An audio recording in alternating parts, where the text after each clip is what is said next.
New Mexico's drug overdose deaths have dropped for the second year in a row, but the state still ranks high among the national average. Despite that fact, local healthcare officials are encouraged that preventative measures they put in place are working. And federal relief funds are on their way to southern New Mexico communities that were devastated by fires and floods this summer, but the question is, when will they see that money? And there's a new man on campus at the University of New Mexico, head football coach Jason Eck. I sit down with Albuquerque Journal reporter Sean Reider to learn more about the new coach, his plans to rebuild the program this offseason, and what fans can expect out of this new coach with a big personality. It's January 8th, 2025. I'm Gino Gutierrez. I'll have more on those stories, plus a look at other headlines from our newsroom, coming up on The Leading News. For the second year in a row, drug overdose deaths in New Mexico have lowered, but the state still finds itself higher than the national average. Despite that fact, local health officials here in the state are confident that measures they're taking to prevent overdoses are having an effect. With more on this, I'm now joined by Journal Capitol Bureau Chief Dan Boyd, who wrote a story on this. Dan, thank you so much for being here. Yeah, you bet. Thanks for having me. So Dan, drug overdose deaths in the state are down for the second year in a row, but what does that actually mean in the grand scheme of things? Yeah, so it's really a kind of a good news, bad news situation. The good news is that drug overdose deaths in New Mexico have dropped for the last 2 years. The bad news is that came after kind of hitting an all-time high in 2021. Since then, we have seen it drop back under 1,000 deaths to 948 deaths as of 2023. So, some steps in the right direction. That said, we're still, far above the national average and still a lot of work to be done. I talked to some state health officials today, and they kind of acknowledge that maybe some of the steps that the state has taken are bearing fruit, but there's a long way to go, and obviously still a lot of work to do on this issue. And Dan, when we look at the drugs that are involved in these overdose deaths, are there any ones in particular that are being used? Yeah, specifically, fentanyl has become the drug that's, I think, really concerning to a lot of health officials and law enforcement alike. According to the Department of Health, 65% of overdose deaths in New Mexico in 2023 were related to fentanyl. So, about 2/3 of all overdose fatalities. Methamphetamine was the next highest at just over 50%. So obviously, some of these deaths and these overdoses are due to individuals mixing drugs, which is one thing that state's chief medical officer, Miranda Durham, told me when I was talking to her today.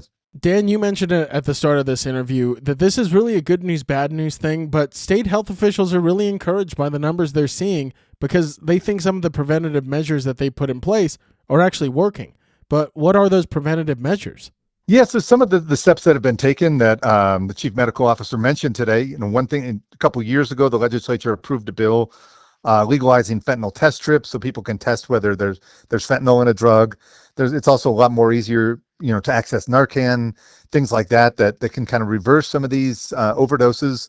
So I think they're optimistic that some of these initiatives are making progress on the issues. I think there's still an acknowledgement that a lot more work needs to be done, and there's other steps that may be taken.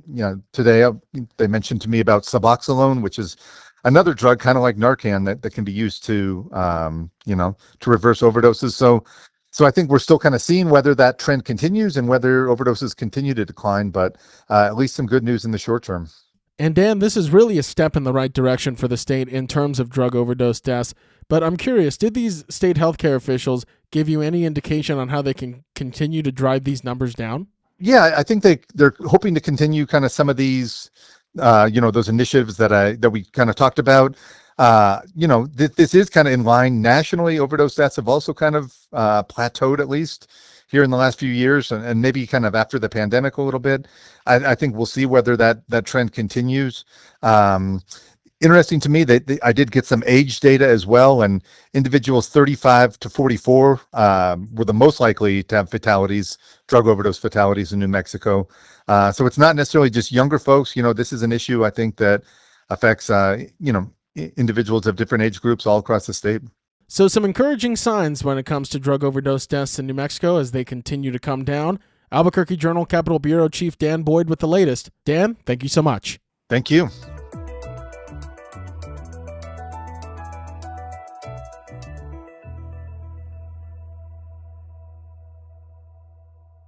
Southern New Mexico communities that were devastated by fires and flooding over the past year are set to receive $137 million in federal disaster recovery funds. The question now is, when will they receive them? I'm now joined by Albuquerque Journal reporter Cathy Cook, who's been following this story. Cathy, thank you so much for joining me. Thank you for having me, Gino. So, Cathy, this new federal relief funding, do we know where exactly it's going and when it should get there? We do. So it is going to help several communities in New Mexico, southern New Mexico, that were devastated by fires and flooding last year. So in Roswell in October, and in the Roswell area, there was an intense amount of flooding. Their civic center had feet of water inside of it. Their Roswell Museum had 4.5 feet of water inside of it. People's homes were damaged. So some of this money will go there. And then the Ruidoso area, as I'm sure you remember, was impacted heavily by the South Fork and Salt fires in June last year, and the subsequent flooding that was a result of the burn scar from those fires. So this money will also help those communities in the Ruidoso area that were impacted by those fires. So, Cathy, where is this funding coming from? Obviously from the federal government, but was this something that Congress had to approve? That is exactly right. So it is federal government funding that Congress approved in December. It was part of the big federal funding bill, the continuing resolution that they passed right before Christmas to avert a government shutdown. One of the things in that bill was a bunch of disaster recovery money. And so this $137 million in December, we knew that money was coming to New Mexico. Today's announcement, now we know that money is going to these communities in New Mexico. But Cathy, it's not just these southern New Mexico communities that are going to be receiving federal funding. There's also $1.5 billion that's being advocated for the Calf Canyon Hermit's Peak fire and those victims. So I'm curious, why are they separated? So the Calf Canyon Hermit's Peak fire recovery money gets allocated in a really unique way. Because the federal government is in part responsible for setting that fire that really devastated northern New Mexico, Congress decided to create a specific fund for Hermit's Peak Calf Canyon recovery. And so when they allocate money for fire recovery for that fire, it goes right into that fund. So that $1.5 billion going to fire recovery there, we already knew in December that's where it was going. So the good news is federal relief is on the way for natural disaster victims all across New Mexico. Now it's just a matter of when they'll see them. But Albuquerque Journal reporter Cathy Cook with the latest. Thank you so much, Cathy. Thank you, Gino.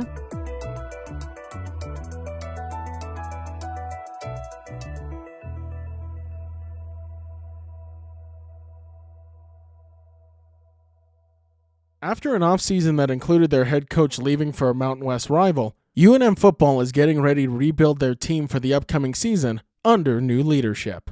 I'm now joined by Albuquerque Journal reporter Sean Reider, who covers the football program for the paper. Sean, thank you so much for being here. Gino, thanks for having me on, man. So, Sean, Jason Eck, new head man here for the UNM football team. What can you tell us about him?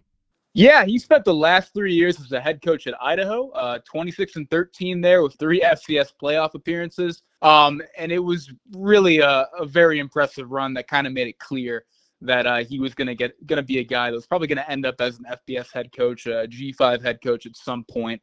Because Idaho had been so down since they dropped down from FBS to FCS in 2018. And beyond that, it just wasn't a program that had a whole lot of success to post 3 winning seasons in as many years, and to keep making the playoffs, be a real contender, kind of top ranked in arguably the hardest conference in the FCS, the Big Sky. Really impressive overall. And, he's a guy that, Fernando Lobo, the athletic director, has kind of talked about him as a program builder, not a team builder. And that's something that he's emphasized as well, and something that he's going to emphasize here at UNM. So, Sean, you mentioned it right there that Eck has a reputation for a program builder, but he's going to need to be a team builder as well. The UNM football team had a lot of departures when the transfer portal opened. Quarterback left, running back left, the entire offensive line left as well. So the question now is, how does Eck begin to build out this roster and have a team in place for next season? Yeah, I think the one place where he's going to start is probably the offensive line, and I think they're already started there too. They just landed a commitment from Tyler Lawrence, a former Air Force offensive lineman today, and Caden Robnett is another Idaho offensive linemen that they've landed as well too. Eck's background is is primarily in coaching offensive line. He played the position at Wisconsin. He's a longtime FCS D1 and D2 position coach and assistant who has coached the offensive line for a really long time, very familiar with it. He's done a really nice job at a lot of key spots like South Dakota State, which is a perennial FCS powerhouse, basically. And so I think they're going to start there. Another thing that is kind of happening, though, is that this is becoming more and more common throughout college football. A lot of his former Idaho players are coming on board. For example, Jason Eck, his own son, who was a star linebacker, kind of all Big Sky for them. He's coming over, and Jack Lane, the starting quarterback, who played 6 total games last year, but started and ended the season as Idaho's starting quarterback, is also on the way too. So I think it's those guys are going to probably form the the kind of core of the team that they're kind of building out as well, and they're also going to definitely try and re-recruit players from the transfer portal that entered from New Mexico. And Sean, from what we've seen of Jason Eck, he seems like a very personal guy. Big smile, big personality.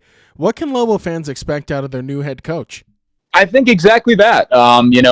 If you watch some of or if you ever listened to Bronco Mendenhall in a public setting, you knew that he could work a room. He's a very impressive public speaker, but Eck as well. I mean, and they're very different styles, to be clear. I think a lot of the ways that I've seen Eck kind of get described in terms of people listening to him at his introductory press conference and other interviews he's done is that he's kind of a guy you'd like to sit down and get a beer with. And I think he does bring that energy, that kind of self-deprecation, while also making it clear that, hey, we want to win games here. We want to build a program here, and we want to make that happen. And in terms of his overall personality, too, I mean, I think it was summed up pretty well, when they beat Wyoming, which was the second FBS team they had beaten in as many years earlier this fall and all that, last fall, I should say. And, there's that video that went viral of him dancing in the locker room and all that, too. And, for a big guy like that to showcase those moves, pretty impressive. And that's just something that he's tried to emphasize at previous stops like Idaho. You want to win, you want to build a program, but you also want guys to have fun as well. So Jason Eck with a little Ted Lasso-esque dancing in the locker room with his players. But as you mentioned, Sean, a reputation as a program builder, he'll now have to start rebuilding the roster heading into next season, but be interesting to see where he goes with this. Albuquerque Journal reporter Sean Reider with the latest on the state of the UNM football team. Sean, thank you so much for being here. Appreciate it, Gino. Thank you.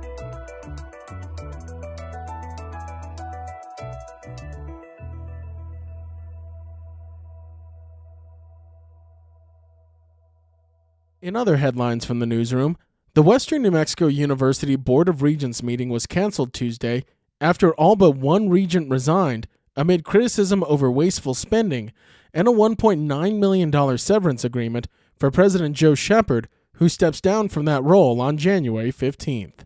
State Attorney General Raul Torres filed a restraining order to block the severance payment, citing it as a violation of public policy. Multiple investigations have been launched into the university's spending. Also, Albuquerque city councilors have passed a bill aimed at increasing housing availability and streamlining development approvals. The legislation allows duplexes, townhouses, and multifamily housing along key streets, simplifies appeals, and ensures neighborhood associations' objections require majority support. While supporters highlight its potential to address the city's housing shortage, critics express concern about the impacts on disadvantaged communities. The bill passed on a 7-2 vote as Albuquerque faces a pressing need for 15,000 additional housing units. And the Albuquerque Fire Academy has renamed its training auditorium after Sam Trujillo, a former assistant chief and pioneer in the city's fire department. Trujillo, who joined the force in 1968, contributed to programs like flood channel rescue and paramedic services, leaving a lasting legacy of service and innovation. The renaming honors his impact and dedication to both progressive initiatives and preserving the department's traditions. Looking for something to do today? Wednesday Walkers, an adult walking club, is being hosted at the Westgate Heights Public Library from 10:15 a.m. to 11:15 a.m. Concerts at the library is taking place at the International District Library at 3 p.m. and will be going until 4 p.m. Also, you can make your own grease cleaner at Tony Hillerman Public Library from 4 p.m. to 5 p.m. And lastly, try fun challenges with Gutters Beat That at the Wantabo Public Library from 4 p.m. to 5 p.m. To keep up with all the latest news from the Albuquerque Journal, you can visit our website at abqjournal.com. For the leading news, I'm Gino Gutierrez.